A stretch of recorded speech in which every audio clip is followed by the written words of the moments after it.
سلام علی عباده الذین اصطفى اما بعد فاعوذ باللہ من الشیطان الرجیم بسم اللہ الرحمن الرحیم۔ سورۃ الطلاق یہیں سے پڑھنا ہے نا جی؟ سورۃ الطلاق یہ مدنی سورت ہے، اور اس سورت کا جو مضمون ہے، یعنی اس کو جو طلاق کہا گیا ہے، اس سورت میں طلاق کے کچھ مسائل کو بیان کیا گیا ہے۔ اسی مناسبت سے اس کو سورۃ طلاق کہا گیا ہے، اور بالکل ابتدائی آیات کے اندر تک ذکر آ رہا ہے طلاق کا، ٹھیک ہے نا جی؟ پچھلی صورت میں جو تذکرہ تھا، آخر میں یہ بات بتائی گئی تھی کہ بعض اوقات انسان جو ہے وہ اپنی اولاد اور اپنی بیوی بچوں کی محبت میں اللہ کی یاد سے غافل ہو جاتا ہے، ٹھیک ہے نا جی؟ اس لیے انما اموالکم و اولادکم فتنہ قرار دیا، ٹھیک ہے نا جی؟ تو ظاہر عام طور پر جو اولاد ہوتی ہے وہ میاں بیوی کے جو آپس کا تعلق ہوتا ہے اس سے بڑی متاثر ہوتی ہے۔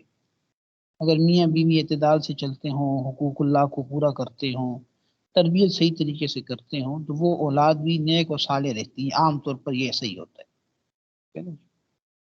تو اسی لیے اب یہاں پہ میاں بیوی کے جو تعلقات ہیں اس کے کچھ ضروری مسائل کو یہاں بیان کیا گیا ہے کہ عام طور پر تو ایک طرف تو میاں بیوی کے آپس میں رہن سہن کے احکامات کو بیان کیا گیا ہے، ٹھیک ہے نا؟ ایک اور مقام کے اوپر یہاں تو بات نہیں ہو رہی، لیکن یہ بیان کیا گیا کہ ہر ایک جو ہے وہ دوسرے کے حقوق کی پاسداری کرے۔ لیکن بعض اوقات یہ ہے کہ انسان ہے، کمزور ہے، مزاج نہیں ملتا، طبیعتیں نہیں ملتی، اور اس طریقے سے افراط و تفریط کا انسان شکار ہو جاتا ہے، اس کے لیے بعض اوقات نوبت طلاق تک جا پہنچتی ہے اور طلاق مجبوری بن جاتی ہے۔ اس لیے یہاں پہ اس صورت میں طلاق کے کچھ احکامات کو بیان کیا گیا ہے۔ سورہ بقرہ میں بھی تقریباً کوئی 5 آیات جو ہیں وہ آیت نمبر 226، 27، 28، 29 اور 30 سورہ بقرہ میں وہاں پہ کچھ مسائل ہیں بیان ہوئے ہیں، انشاءاللہ وہ ہم پڑھیں گے جب مقام آئے گا۔ تو یہاں کچھ احکامات کو، طلاق کے مسائل کو بیان کیا گیا ہے۔ مثلا اس میں یہ بتایا گیا ہے شروع میں کہ اگر طلاق دینی ہو تو پھر اس کے لیے اس کا صحیح طریقہ کیا ہوگا اور صحیح وقت کیا ہوگا، کس وقت طلاق دی جائے، ٹھیک ہے نا؟ اور ظاہر ہے جب طلاق دیتے ہیں تو طلاق کے بعد عدت کا پیریڈ شروع ہو جاتا ہے، عدت کا دورانیہ شروع ہو جاتا ہے۔ تو عدت عام طور پہ جو خواتین ایسی ہیں کہ جن کو ماہواری آتی ہے تو ان کی عدت ہے 3 ماہواریاں، ٹھیک ہے نا جی؟ اور اگر کوئی خاتون جو ہے وہ حمل سے ہیں تو اس کی عدت وضع حمل ہوگی۔ اور جن خواتین کو عمر کی یعنی کم عمری کی وجہ سے یا عمر رسیدہ ہونے کی وجہ سے یا کوئی ایسا کوئی آپریشن وغیرہ کروا دیا جس کے بعد وہ صلاحیت بالکل ختم ہو گئی اور پیریڈ نہیں آتے، تو اس کے لیے پھر جو عدت کا دورانیہ ہوگا وہ 3 ماہ ہوں گے، 3 مہینے ہوں گے، ٹھیک ہے؟ تو یہ تھوڑی اس میں تفصیل ہے۔ اور ظاہر عدت کے دوران بھی چونکہ وہ بیوی ہی ہوتی ہے ایک طرح سے، تو اس دوران کا جو نان و نفقہ ہوگا وہ شوہر کے اوپر ہوگا، اور شوہر جو ہے وہ کس اعتبار سے اٹھائے گا خرچہ، وہ اس میں میاں بیوی دونوں کی حیثیت کا اعتبار ہوگا۔ اسی طرح اگر اولاد ہو چکی ہو، اولاد موجود ہو، تو پھر اس کی دودھ کے پلانے کی ذمہ داری کس کے اوپر ہوگی۔ تو اس قسم کے جو مسائل ہیں وہ اس صورت کے اندر بیان کیے گئے ہیں، ٹھیک ہے نا؟ اور اس بات کی تاکید کی گئی ہے کہ میاں بیوی دونوں کو اللہ تعالیٰ کا خوف کرنا چاہیے اور اپنے حقوق کی ادائیگی کرنی چاہیے، فرائض کو نبھانا چاہیے، ٹھیک ہے نا جی؟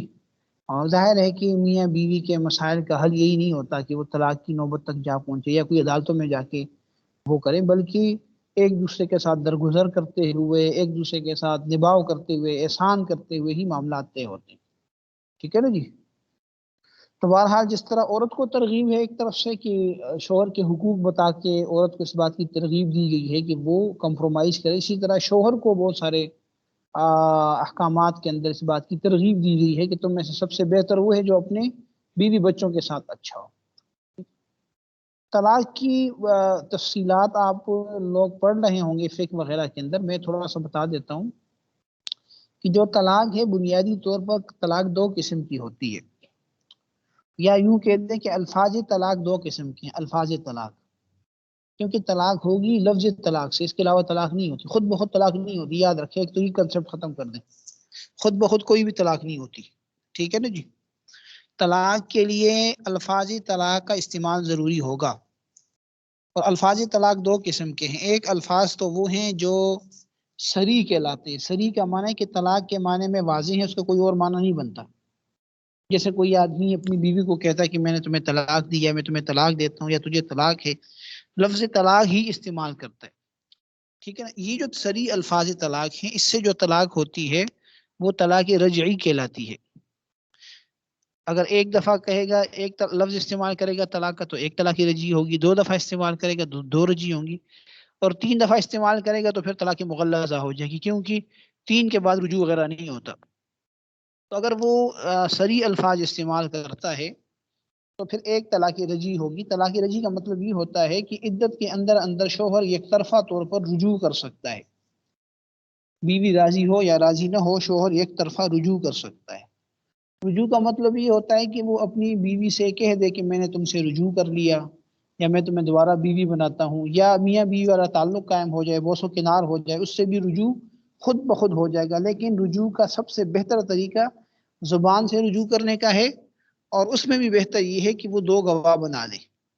گواہ بنانا کوئی ضروری نہیں ہے، لیکن بنا لے تو بہتر ہے. ٹھیک ہے نا. یہ ہے طلاق رجعی کی تفصیل. اور دوسرے الفاظ وہ ہیں جو کنایا ہیں. کنایا اشارے کو کہتے ہیں، یعنی وہ الفاظ جو طلاق کے معنی میں واضح نہیں ہیں. جیسے کوئی آدمی اپنی بیوی کو کہتا ہے کہ میں نے تمہیں فارغ کر دیا، یا چھوڑ دیا، یا آزاد کر دیا. ٹھیک ہے نا. اس قسم کے جو الفاظ ہیں تو یہ الفاظ ہیں کنایا. ان الفاظ سے طلاق تب ہوگی جب ان الفاظ سے نیت طلاق کی ہو، یا کوئی ایسا کرینہ موجود ہو، سیاق و سباق خود اس بات کا تعین کر رہے ہوں کہ اس کا مقصد طلاق دینا ہی ہے. مثلا مذاکرہ ہے، طلاق کی بات چیت چل رہی ہے، بیوی مطالبہ کر رہی ہے کہ مجھے طلاق دے دو، کہتے ہیں چلو ٹھیک ہے میں تمہیں فارغ کرتا ہوں. تو اس قسم کی جو وہ ہوگی گفتگو ہوگی، اس میں ظاہر ہے کہ وہ طلاق ہی مراد لے رہا ہے، یا غصہ ہے اس وقت طلاق مراد لے رہا ہے. تو یہ جو کنایہ الفاظ ہوں گے، اس سے جو طلاق ہوگی وہ ہوگی طلاق بائن. طلاق بائن کا مطلب یہ ہوگا کہ ایک طلاق ہے لیکن اس میں رجوع شوہر نہیں کر سکتا، چاہے عدت کے اندر ہو چاہے عدت کے بعد، وہ رجوع نہیں ہو سکتا. اس میں دوبارہ بیوی کو رکھنا ہو تو میاں بیوی دونوں کی رضامندی ضروری ہوگی، اور دوبارہ نکاح ہوگا اس میں. ٹھیک ہے نا جی. اور یہ ہے طلاق بائن. طلاق رجعی اور بائن میں ایک چھوٹا سا فرق میں آپ کو بتا دیتا ہوں، اس کو سمجھ لیں. جو طلاق رجعی ہے صریح الفاظ ہیں، اگر وہ شوہر ایک سے زیادہ دفعہ استعمال کرتا ہے، مثلا لفظ طلاق وہ ایک دفعہ، دو دفعہ، تین دفعہ کہتا ہے، تو جتنی دفعہ کہے گا اتنی طلاقیں ہو جائیں گی. تین سے زیادہ تو طلاقیں ہوتی نہیں ہیں. یا ایک دفعہ کہے گا تو ایک، دو دفعہ کہے گا دو، تین دفعہ کہے گا تو تین، اور چار پانچ 10 دفعہ کہے گا تو بھی تین. لیکن اگر وہ کنایا جملہ لگاتار استعمال کر لیتا ہے، 100 دفعہ بھی کہتا ہے، تو اس سے صرف ایک طلاق بائن ہوگی. مثلا ایک آدمی اپنی بیوی کو طلاق کی نیت سے کہتا ہے کہ میں نے تمہیں فارغ کر دیا، فارغ کر دیا، فارغ کر دیا، یا تمہیں آزاد کر دیا، یا چھوڑ دیا. ٹھیک ہے نا جی. یا دوسرا نکاح کر لو، جو بھی کنایا الفاظ ہیں. تو ان الفاظ سے طلاق جو ہوگی وہ ایک طلاق ہوگی. ٹھیک ہے. باقی بہت زیادہ تفصیلات ہیں اس کے اندر، وہ آپ جب آپ کو فقہ کی کتاب میں موقع ملے گا وہاں آپ لوگ پڑھیں گے. یہاں یہ تھوڑا سمجھانا مقصود تھا. ٹھیک ہے نا جی. تو بہرحال یہ طلاق کا پھر جو طلاق کی اقسام ہے وہ 3 قسمیں بیان کی جاتی ہیں. جب شوہر طلاق دیتا ہے تو اس کی 3 قسمیں، ایک ہے طلاق احسن، ایک ہے طلاق حسن یا سنت، اور ایک ہے طلاق بدعت. طلاق احسن کا یعنی سب سے اچھی طلاق، اس کا طریقہ یہ ہوگا کہ جب عورت پاکی کے دنوں میں ہو، یعنی اس کو ماہواری نہ ہو، پاکی کے دنوں میں شوہر اس کو ایک طلاق دے دے، اور اس کے بعد انتظار کرے عدت کے گزرنے کا. ٹھیک ہے نا جی. ایک طلاق دے دی پاکی کے دنوں میں. اب عورت طلاق کے بعد عورت کی عدت شروع ہوگی، 3 ماہواریاں جب اس کو پوری ہو جائیں گی تو اس کی عدت ختم ہو جائے گی. اب وہ طلاق جو ایک طلاق تھی، وہ طلاق اگر رجی تھی تو وہ بائن ہو جائے گی، اس کے بعد عورت آگے نکاح کر سکتی ہے۔ یہ بات یاد رکھیں، بعض لوگ یہ سمجھتے ہیں کہ آگے نکاح کرنے کے لیے 3 طلاقیں ضروری ہیں، یہ بات درست نہیں ہے، غلط بات ہے۔ ایک طلاق سے بھی رشتہ ختم ہو جاتا ہے، 2 سے بھی ختم ہو جاتا ہے، 3 سے بھی ختم ہو جاتا ہے۔ ایک طلاق کے بعد بھی عورت آگے نکاح کر سکتی ہے، دوسرے کے بعد بھی کر سکتی ہے، تیسرے کے بعد بھی کر سکتی ہے، لیکن اس کے لیے شرط ہے کہ عدت گزر جائے اس کی۔ تو طلاق کے احسن میں یہی ہے کہ جب شوہر ایک طلاق دے دے گا تو اس کے بعد بیوی انتظار کرے گی اور شوہر رجوع نہیں کرے گا، ٹھیک ہے نا جی۔ جب عدت ختم ہو جائے گی تو طلاق بائن ہو جائے گی، رشتہ ختم ہو جائے گا، عورت آگے کہیں اور نکاح کر سکے گی۔ یہ ہے طلاق احسن، یعنی گویا کہ ایک ہی طلاق سے کام ختم ہو گیا، ٹھیک ہے نا جی۔ اس لیے سب سے بہتر ہے کہ اس میں دوبارہ چانس ہے ملنے کا، یعنی بعد میں اگر وہ سمجھتے ہیں شوہر عدت کے دوران اس کو سمجھ میں آتا ہے کہ چلو رجوع کر لیتا ہوں، تو عدت کے اندر رجوع کر سکتا ہے، اور اگر اس کو عدت کے دوران سمجھ نہیں آتی، بعد میں سال 2 سال 3 سال 4 سال 5 سال گزرتے ہیں، ٹھیک ہے نا، اس کا بھی رشتہ نہیں ہو رہا، اس کا بھی نہیں ہو رہا، دونوں پریشان ہیں، پھر اب دوبارہ ایک دوسرے کو یاد کر رہے ہیں، تو اب اس میں کیا ہے کہ دوبارہ نکاح ہو جائے گا، دوبارہ رہ لیں گے۔ عام طور پہ بڑا مشکل ہوتا ہے جب میاں بیوی ایک ساتھ رہے ہوں نا، تو وہ پھر آپس میں جڑ جاتے ہیں، ٹھیک ہے نا، وقتی طور پہ اختلافات ضرور ہوتے ہیں لیکن بعد میں وہ جڑ جاتے ہیں، ٹھیک ہے نا، اللہ تعالیٰ دلوں کو نرم کر دیتے ہیں۔ تو بہرحال یہ طلاق احسن ہے۔ دوسری قسم جو طلاق کی ہے وہ ہے طلاق حسن، اس کو طلاق سنت بھی کہتے ہیں۔ اس میں کیا ہوگا کہ شوہر ہر طہر کے اندر ایک ایک طلاق دے۔ مثلا اگر عورت جو شوہر ہے وہ یہ سمجھتا ہے، اس نتیجے پہ پہنچ گیا کہ اب ہمارا نباہ ممکن نہیں ہے، تو وہ پاکی کے دنوں میں بیوی کو ایک طلاق دے دے۔ اب وہ پاکی ختم ہوگی، اس کے بعد ماہواری آئے گی، ماہواری ختم ہو جائے گی، پھر دوسری پاکی آ جائے گی، دوسری پاکی میں دوسری طلاق دے دے، رجوع نہ کرے، پھر ماہواری آئے گی، پھر تیسری پاکی آئے گی، تیسری پاکی میں تیسری طلاق دے دے۔ اس کو کہتے ہیں طلاق سنت، یہ بھی جائز ہے۔ اس میں یہ ہوگا کہ دوبارہ رجوع کا اور دوبارہ نکاح کا راستہ بند ہو جاتا ہے، ٹھیک ہے، یہ بھی جائز ہے۔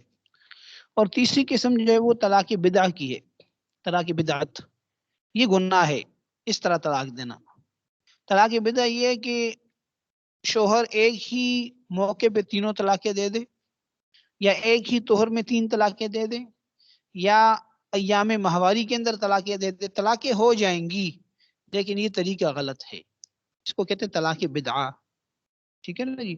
تو یہ 3 قسمیں ہیں طلاقوں کی جو عام طور پہ بیان کی جاتی ہیں۔ امید ہے کہ آپ لوگوں کو بات سمجھ آ گئی ہوگی، ٹھیک ہے، چلیں جی شروع کریں، بسم اللہ کریں، اب آپ لوگ پڑھیں جی۔ کوئی سوال کرنا ہے تو کر لیں، نہیں تو پھر آگے چلیں جی۔ اعوذ باللہ بھی تو پڑھ لیں، اعوذ باللہ بسم اللہ بھی پڑھ لیں، ثواب ملتے ہیں اس کو پڑھنے سے، ضروری کی پڑھنا جی۔ ایھا النبی، اے نبی، اذا جب طلقتم تم طلاق دو النساء عورتوں، فطلقوہن پس تم انہیں طلاق دو، لعدتہن ان کی ان کی عدت کے ساتھ، وَأَحْصُوا اور تم شمار رکھو، لعدہ عدت کا، واتقوا اللہ اور اللہ سے ڈرو، ربکم جو تمہارا رب ہے۔ اے نبی، جب تم عورتوں کو طلاق دینے لگو تو ان کو ان کی عدت کے وقت طلاق دو، اور عدت کو تم شمار رکھو، اور اپنے رب سے ڈرتے رہو، اور اللہ سے ڈرتے رہو جو تمہارا رب ہے۔ لا تخرجوہن نہ انہیں نکالو، آواز من بہت بیوتہن ہلکی ہے، بہت دور سے آ رہی ہے آواز، ذرا قریب کریں نا مائک کو جی۔ لا تخرجوہن نہ نکالو انہیں، من بیوتہن ان کے گھروں سے، ولا یخرجن اور نہ وہ خود نکلیں، الا مگر ان یاتینا یہ کہ وہ کرے، بفاحشۃ بے حیائی، مبینۃ کھلم کھلی، وتلک اور یہ حدود اللہ اللہ کی حدیں ہیں، ومن یتعدی اور جو کوئی آگے نکلے حدود اللہ اللہ کی حد سے، فقد پر ظلم اس نے ظلم کیا، نفسہ اپنے جان پر۔ لا تدری کیا تمہیں خبر لا تدری تمہیں خبر نہیں، لعل اللہ کہ ممکن ہے کہ اللہ لعل اللہ، اللہ